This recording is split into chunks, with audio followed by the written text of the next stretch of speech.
மகாநதி சீரியல்ல ஹாஸ்பிட்டல் இருந்த வெண்ணிலாவை காவேரி தன்னோட பிரச்சனை எடுத்து சொல்லி, வெண்ணிலா நான் சத்தியம் பண்ண மாதிரியே நீங்க கேட்டது உங்களுக்கு நடக்கும். ஆனா அதுக்கு முதல்ல விஜய் நிரபராதின்னு கோர்ட் சொல்லணும். நீங்க வந்து உண்மையை சொன்னாதான் விஜயை விடுதலை பண்ணுவாங்க. தயவு செஞ்சு என் கூட வாங்கன்னு காவேரி நர்ஸ் கேட்ட போட்டு வெண்ணிலாவை ஹாஸ்பிட்டல்ல இருந்து போலீஸ்காரங்க யாரும் பார்க்காத மாதிரி ஆட்டோல கூட்டு போறாங்க. வழியில போறப்போ பசுபதி ஆளுங்க வெண்ணிலாவை பார்த்து ஹாஸ்பிட்டலுக்குள்ள தானே இருந்தா வேணா தப்பிச்சிட்டால விடக்கூடாதுன்னு இந்த ஆட்டோவே பின்னாடி சேஸ் பண்ணிட்டு போறாங்க. பின்னாடியே துரத்திட்டு போனவங்க ஆட்டோவை வழிமறிச்சு வெண்ணிலாவை கூட்டிட்டு போலான்னு பாக்குறப்போ காவேரியும் வெண்ணிலாவும் அவங்க பார்க்காத மாதிரி போய் ஒழிஞ்சுக்கிறாங்க.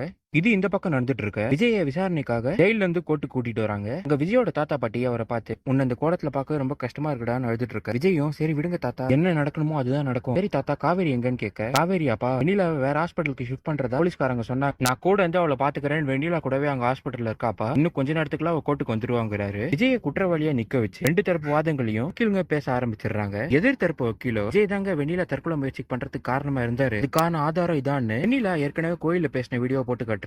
நீதிபதி அவர்களை இந்த வீடியோ பாத்தீங்களா? இந்த வீடியோல ஏற்கனவே வெண்ணிலா சொல்லியிருக்காங்க விஜய் தன்னை ஏமாத்திட்டாரு, ஒரு கல்யாணம் பண்ணிக்கிறேன்னு சொல்லிட்டு வரல, வராதனால நான் தற்கொலை முயற்சி எடுக்கிறேன்னு சொல்லியிருப்பாங்க. சொன்ன மாதிரியே அவங்களும் பண்ணிட்டாங்க, இதுக்கு முழு முதற் காரணம் விஜய் தான் அப்படின்னு சொல்ல விஜய் தரப்பு வக்கீலோ காவேரி வெண்ணிலா கிட்ட பேசின வீடியோவை போட்டு காட்டுறாரு. நீதிபதி அவர்கள் வீடியோ பாத்தீங்கன்னா வெண்ணிலா மொட்டை மாடியில இருந்து குதிக்கிறதுக்கு ஒரு நாள் முன்னாடி விஜயோட ஒய்ஃப் காவேரி கிட்ட வெண்ணிலா பேசின வீடியோ தான் இது. இதுல இவ்வளவு தெளிவா சொல்லியிருக்காங்க கண்டிப்பா தற்கொலை முயற்சி பண்ணிருக்க மாட்டாங்க, இது அந்த பசுபதியோட தூண்டல் வேலையா தான் இருக்கணும். வெண்ணிலா மொட்டை மாடியில இருந்து குதிக்கும் போது பசுபதி கூட இருந்தாரான்னு தெரியல, அவர் தான் இதுக்கு முழு முதற் காரணம், அதனால நீங்க பசுபதிக்கு தான் தண்டனை வழங்கணும் அப்படின்னு ஸ்ட்ராங்கா பாயிண்ட் சொல்றாரு.